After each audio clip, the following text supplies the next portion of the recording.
The electric shock. We use a number of electric gadgets in our houses. While using them, we may get a shock owing to some defect in the power supply, or because of our carelessness, we may get an electric shock. We may also get an electric shock if we use loose switches or wires without insulation.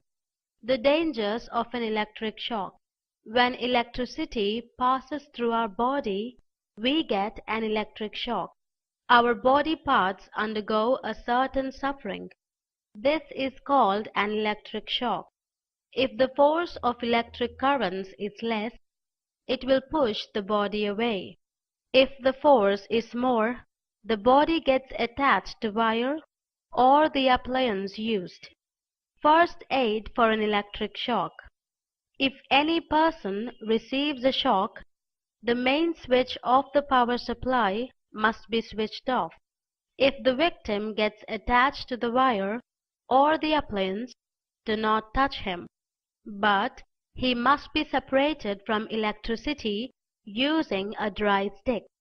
If you find that the victim has difficulty to take breath, give him artificial respiration through the nose or blow air through the victim's mouth by closing the nose.